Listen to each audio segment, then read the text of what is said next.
English is a necessary skill, a crucial one, and it is the basis for you to speak fluently like a native. Now, you can do so even if you're not in an English-speaking scenario. I am not in an English-speaking country right now.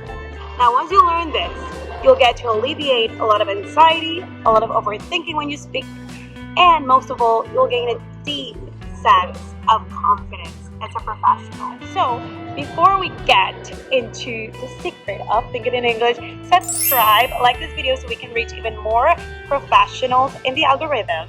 Now, I am a living proof that you can think in English to speak like a native because I am here in Ecuador, yes, South America.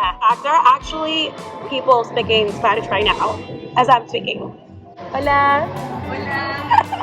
Okay, so anyway, before we get into the secret sauce, I want you to comment free guide below, and I'll send you a guide, as you can see on the screen, on action steps on how you can think in English to accelerate native-like fluency. So comment below and I'll send it your way. Well, the first important component on thinking in English is English immersion.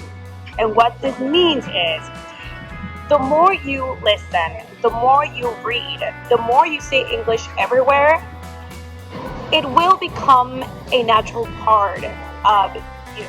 Which is why fluency is not only about practicing, and you can learn more of that here in this video, but it is very important that you create your own immersion environment. And these days, it's so easy to do with all the social media, all the technology, all the AI. So there are literally no excuses for you to implement systems, even if you're not in an English-speaking scenario. See, immersion is all about surrounding yourself with the language. Meaning that if you're going to listen to a podcast, don't do it in your native language, do it in English. If you are going to do exercise, it's funny, the other day I posted a story on my Instagram of I even work out in English, because all of those things sum up, so your brain is rewired to think more in English, and so the more mental images that you have the language, the more words you have in the language, then it is natural that you will start to think in the language. Now, thinking in English is a process and a skill that it is gained over time. Okay, and with this comes element number 2, which is the habit and the consistency and the discipline. So much like going to the gym, you observe a transformation once you do a thing every single day. Okay, and the thing about habit is that you need to do it even if you don't want to. Okay, so I've been in this journey of going to the gym 2 times, and then 4 times, and 1 time, until I said to myself, okay, I'm gonna go 4 times a week. And I committed to it, and I'm doing it, and I hope that I can maintain that. But the point is that discipline and commitment are important to gaining this skill, and it is all about deciding. Will it mean that it'll be perfect? No, but the important thing is you keep it in mind. An important thing about habits is that you start small. Now, what I mean is that if you've never been used to, for example, reading social media posts in English, you don't want to do this for hours every day. You want to do it for a few minutes every day, because it's better that you do small things from a long period of time than just doing hours and hours and then stopping. Okay, it doesn't work like that. A small habit you can do is talking to yourself in English. Maybe grab the note, the voice note app, if you have an iPhone, or any device that you have, and start thinking out loud in English. The other day, I had an emotional experience. I was feeling bad about something, and what I did to process this emotion is grab my cell phone and then speaking how I felt out loud. And those little habits not only help you to feel more confident and more at peace with yourself, but also because you internalize the language. And so if you do this every day, then your mind will get used to thinking more in English. Now, one of my mantras inside of my program is action brings confidence. So let's take some action now. Grab a little notebook and think about this prompt. What did you do today? And even if you don't write perfectly, even if you haven't journaled in English before, grab this little notebook and just think about it. And see how little by little this kind of different exercises make you think more in English. And that could be a habit that you can do every day. In fact, it's a habit of my students inside the English Confidence Method, my signature program. They do it and it helps them to think more in English. If you want to know more about that, you can book a call below and we can have a chat to see if you're a fit for our signature program. So next time you wake up, think about your morning routine in English. And as you do your daily activities, like brushing your teeth or maybe serving yourself a cup of coffee, say it out loud or maybe in your mind, okay, I'm brushing my teeth, I'm drinking a cup of coffee, and that alone will kind of like shift your brain to think less in your native language and more in English. Element number 3, thinking in English is not only about the surround systems or the habits, but also about the practice.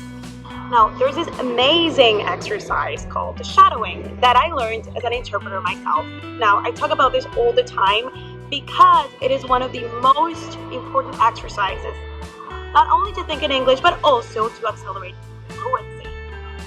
So, I recently made a video, you can check it out here, on shadowing and how you can use it to think more in English and accelerate your speaking skills. But essentially, this exercise is all about you grabbing an audio from a native English speaker and surrendering into the challenge of repeating every word as soon as it is said and respecting the rhythm. Now, what this will do is it'll be a challenge because you have to kind of balance you speaking over the native English speaker and trying to catch up with the words. If you do this in a plan of 30 days, you'll see how you will think more in English because the audios, you will not only listen to them, but you will also act on them. Now, this is also useful because in this exercise, you will start thinking as you would speak, which is important. Part of fluency is not only about the words, but also connecting the words, how the words are connected and the phrases. So if you do this exercise and also you start saying phrases out loud, then this will help you with your fluency as well. So it is important that you think in full phrases because that is how you're going to speak. As with the first tip, as I said, now it's so much easier to connect with people from all over the world, native English speakers, and so you can even join online communities where you can practice with each other. And this can help you if you implement it as a habit, think more in English, right? Even if you're not in an English-speaking environment. I talk with friends from all over the world all the time, and I feel like this helps maintain my skill, which is the most important thing. To maintain it and not lose. Now, before I reveal the last tip, do not forget, download your free guide because it will give you action steps that you can implement to build this skill and think like a native so you can speak like a native. And also comment below, how are you finding these tips? Are they helpful? Are you excited to implement them? I hope that I can help you further with some extra tips in the comments below. Now, the last tip is stay off the notebook, okay? So there's this strange habit that is language learners were always taught, and it is note down everything, note down every word, note down every new vocabulary term that you learned. And yeah, it can help. But the problem is that if you write down too much, like grammar structures and words and all that, they stay there. And that's a problem because you don't want them to stay there. You want them to be in your head. And so I recently made a video as well on how you can capitalize on media, like every time you hear a new word, every time you hear a new term, how you can actually use it for real life. You can check it out right here.